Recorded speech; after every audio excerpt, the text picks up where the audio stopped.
નમસ્કાર, જય માતાજી, જય દ્વારકાધીશ. જણાવતા ખૂબ દુઃખ થાય. ધંધુકામાં ગઈકાલે 2 રમીથી એક ભરવાડ સમાજના યુવાનનું મર્ડર થયું. આની પહેલા પણ કિશન ભરવાડનું મર્ડર થયેલું.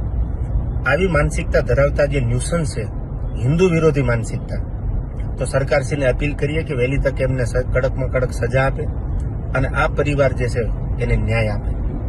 રહી વાત બીજી કે ડાયરા ખૂબ ભેગા કર્યા છે, તો તમારા દુઃખમાં પણ ભેગા છે. ભરવાડ સમાજ જ્યારે પણ હકલ કરે ત્યારે એમના બધાય પરિસ્થિતિમાં ઊભા રહેવાની પૂરી તૈયારી છે. ખુલ્લે આવીને ઊભી રહેવાની તૈયારી છે.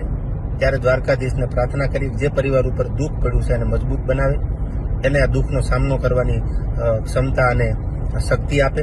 અને સરકારને ફરી અપીલ કરીએ, કાયદો અને વ્યવસ્થા સાથે એને ન્યાય આપે એવી આપણી બધાની માંગ છે.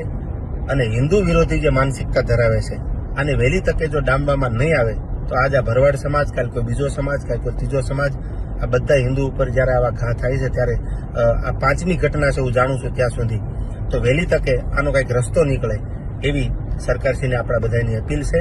અને જ્યાં જરૂર પડે ત્યાં હૃદયથી, તન, મન અને ધનથી ભરવાડ સમાજ સાથે છીએ. જય સિયારામ, જય દ્વારકાધીશ.